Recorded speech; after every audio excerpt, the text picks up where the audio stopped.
আমি সিদ্ধান্ত নিয়েছি, এইবার এই যুদ্ধ আমাদের সেনা নয়, আমি লড়ব একা।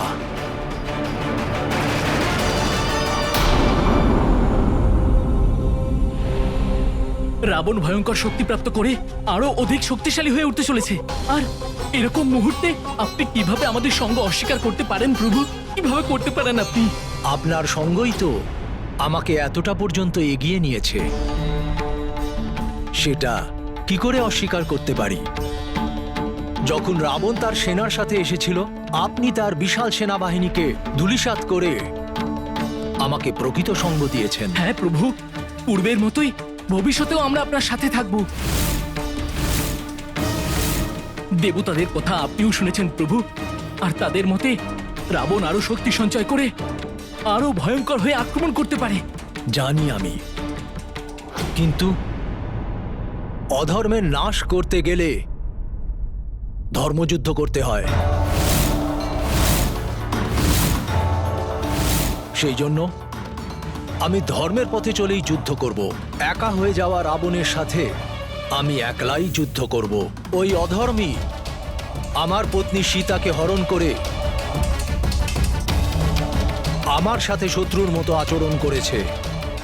সেই জন্য তাকে সেই অপরাধের শাস্তি দেবার জন্য আমি প্রস্তুত। আগামী যুদ্ধে আমি নিজের হাতেই তাকে দণ্ডিত করব।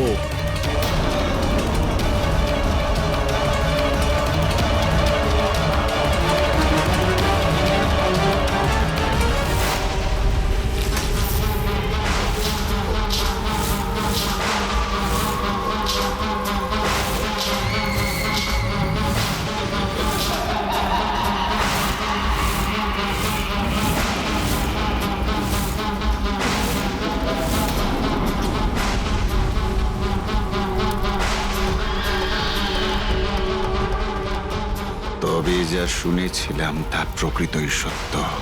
এত ভয়ঙ্কর রূপ মাতা মুন্ডমালিনীর।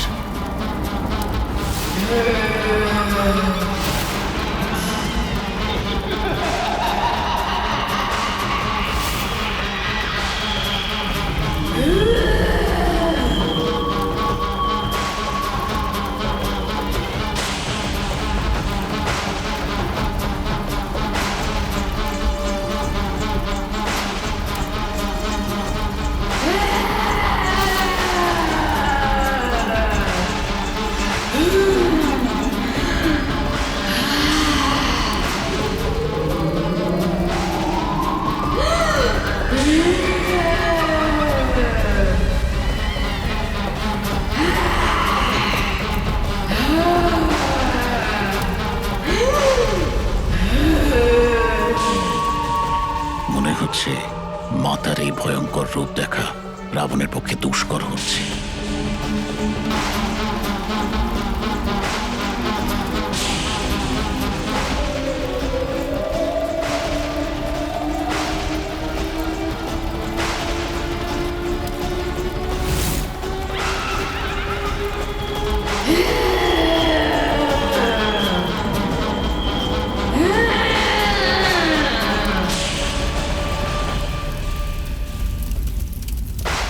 মা,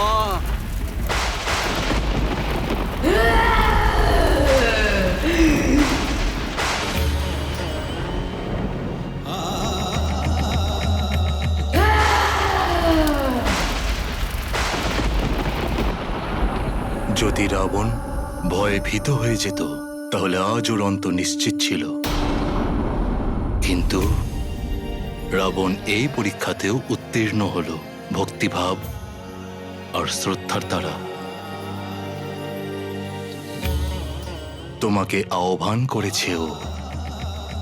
ওর ভক্তিতে হতে পারে কোনো বড় স্বার্থ ছিল না, কিন্তু দেবী তারার হৃদয়েও এক মা লুকিয়ে আছে।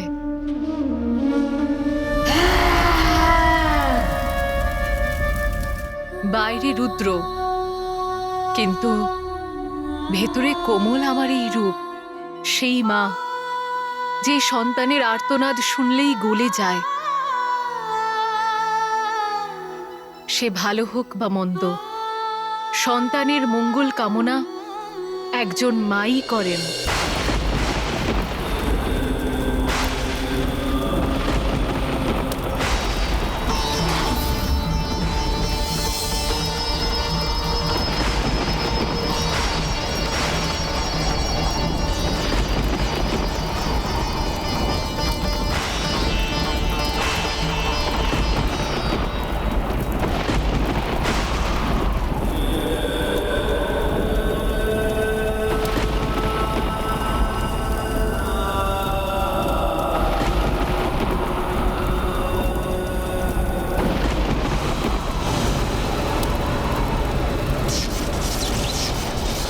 প্রলয় থেমে গেছে।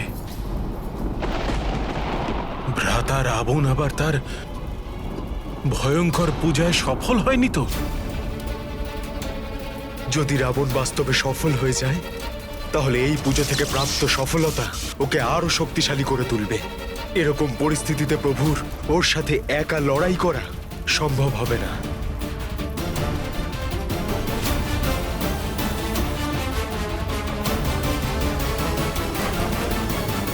না প্রভু, এরকম করতে পারেন না আপনি। এই যুদ্ধটা আপনি একা লড়তে পারেন না। প্রভু, আজ পর্যন্ত আপনার কোনো আদেশ, কোনো কথা অমান্য করিনি, কিন্তু আপনার আজ এই আদেশকে আমি কিভাবে মেনে নেব বলুন প্রভু। প্রভু, নিজের থেকে আমাকে দূরে করে দেবেন না। যখন ওই রাক্ষস এই পূজা থেকে প্রাপ্ত অলৌকিক শক্তির সাথে আপনার সাথে যুদ্ধ করতে আসবে, তখন সেই যুদ্ধে আমাকেও অংশগ্রহণ করতে দিন প্রভু। তা না হলে এই ভক্তের সাথে এটা অবিচার করা হবে প্রভু। প্রভু, ভক্ত আর ভগবানের মাঝে ব্যক্তিগত কিছু কিভাবে থাকতে পারে? প্রভু, স্বীকার করুন প্রভু, আমাকে স্বীকার করুন প্রভু।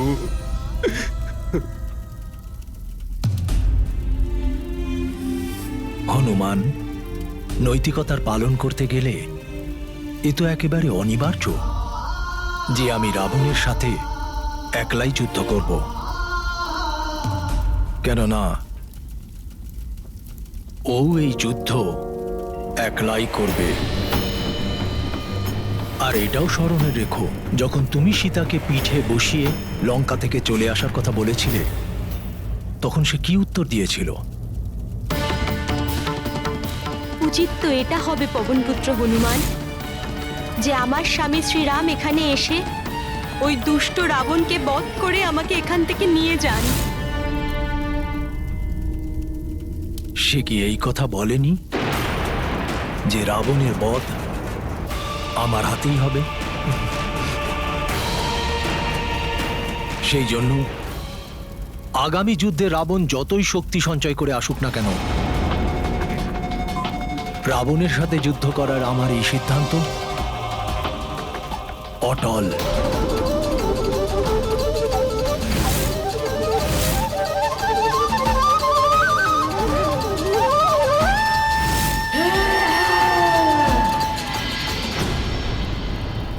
মাতা, আমায় আপনি সহায়তা করুন।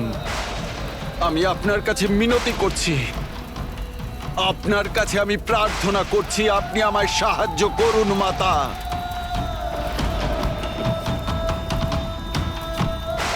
বলো পুত্র, কি বর চাও তুমি আমার থেকে?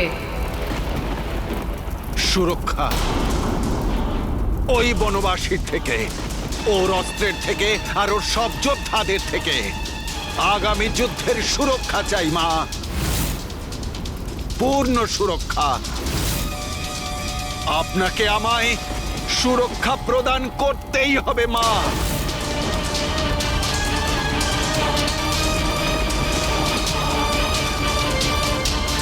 আর এই বর পাওয়ার জন্য তুমি অবৈদিক পুজো দিয়ে আমাকে বশ করছো? মাতা, একজন রাক্ষসের কাছে বৈদিক আর অবৈদিকের মধ্যে কি পার্থক্য মাতা? নিষিদ্ধ পূজার থেকেও আমি কি আরো নিষিদ্ধ নয় মাতা? তবে আমি তা কেন প্রয়োগ করব না মাতা?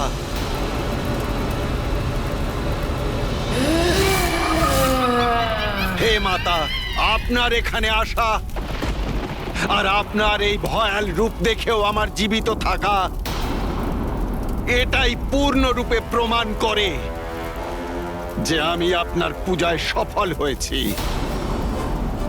আর আপনাকে আমায় রক্ষা করতেই হবে মাতা। এবার আমি বুঝতে পেরেছি যে আপনিও সম্পূর্ণ বিবশ আমাকে রক্ষা করবার জন্যে মাতা।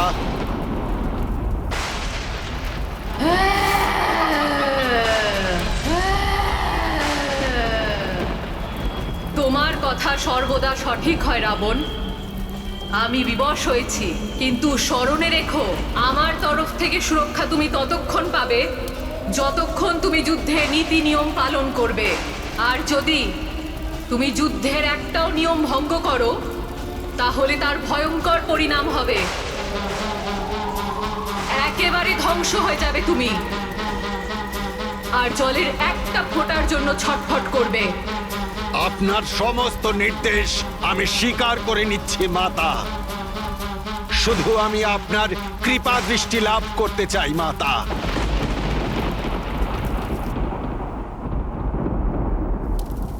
তথাস্তু।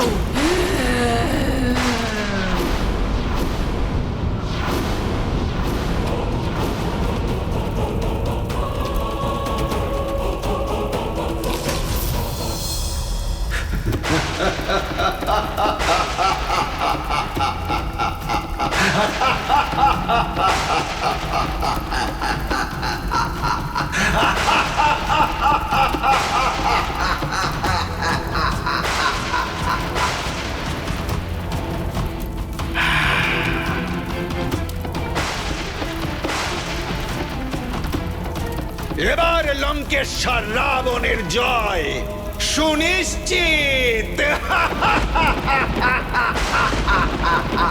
তাহলে এটাই স্থির হলো যে যুদ্ধ কেবল আমিই লড়ব। আপনারা সবাই আমাকে কথা দিন যে কেউই রাবণের সাথে আমার এই যুদ্ধে কোনো মতেই অংশগ্রহণ করবেন না। আর যদি কেউ এরকম কিছু করেন, আমি সেই মুহূর্তে নিজের পরাজয় স্বীকার করে যুদ্ধ ছেড়ে দেব।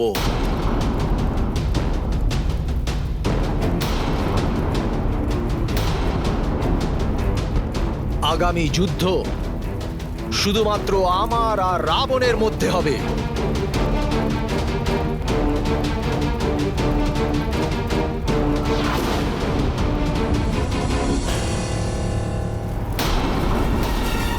আগামী যুদ্ধে একাকী থাকবে না এই রাবণ, দেবী শক্তি থাকবে আমার সাথে।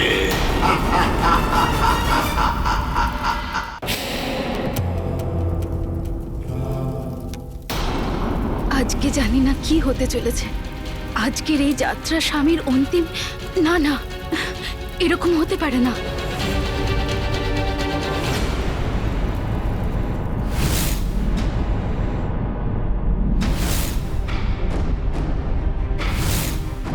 প্রভু,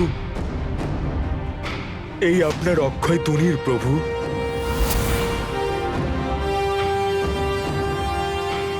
তোমার ছুরিকা।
করো মহারানী মন্দোদরী।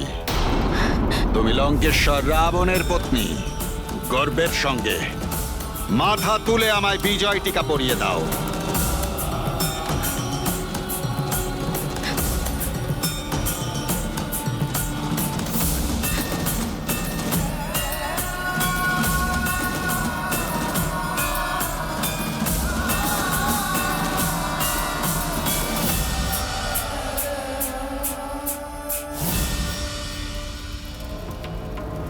মাতা তারা দেবী স্বয়ং আমাকে রক্ষা করবেন বলে কথা দিয়েছেন। এবার আমি বিজয়ী হয়েই ফিরব। তুমি দুশ্চিন্তা করো না। যাও আর রাজ্যে বিজয় উৎসবের আয়োজন শুরু করে দাও।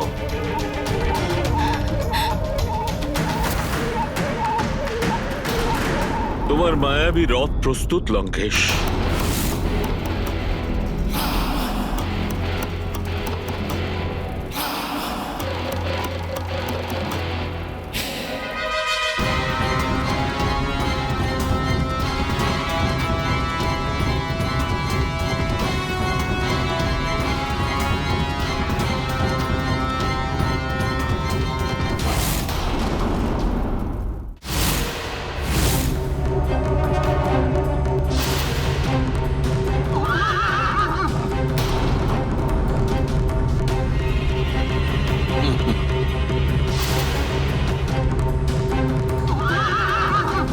জয় মা কালেশ্বরী।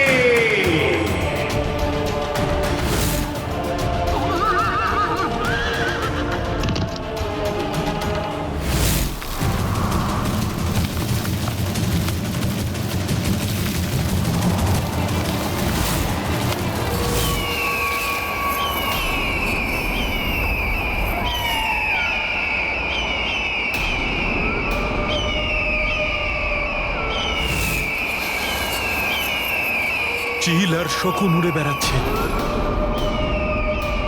সারমেয় আর শ্রীগালরা চিৎকার করছে।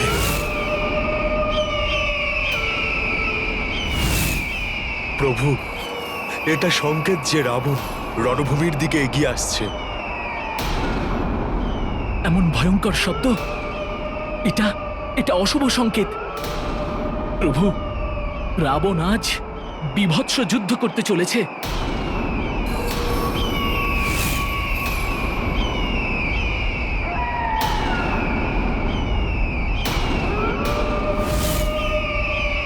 আজকের যুদ্ধে আমরাও যদি সকলে প্রভুর সঙ্গে থাকতাম তাহলে ভালো হতো। মহারাজ বিভীষণ, মহারাজ সুগ্রীব এবং আমার বানর বীরেরা, যদিও আপনারা সবাই আজকে যুদ্ধে সামিল হচ্ছেন না, কিন্তু আপনাদের নৈতিক সমর্থন, আপনাদের সকলের এইভাবে পাশে থাকা আমার প্রকৃত শক্তি, যা আমার বিজয় পথ প্রশস্ত করবে। অতএব সেই দিক থেকে দেখতে গেলে আপনারাও সকলে এই যুদ্ধে আমার সহযোগী।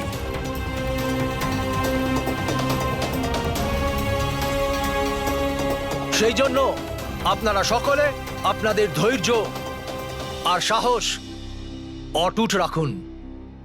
আপনাদের উৎসাহই রাবণকে মৃত্যু মুখে পতিত করতে আমাকে সহযোগিতা করবে। প্রভু শ্রী রামচন্দ্রের জয়, প্রভু শ্রী রামের জয়, জয় শ্রীরাম, জয় শ্রীরাম, জয় শ্রীরাম, জয় শ্রীরাম, জয় শ্রীরাম।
দেবী তারা? মা তারা?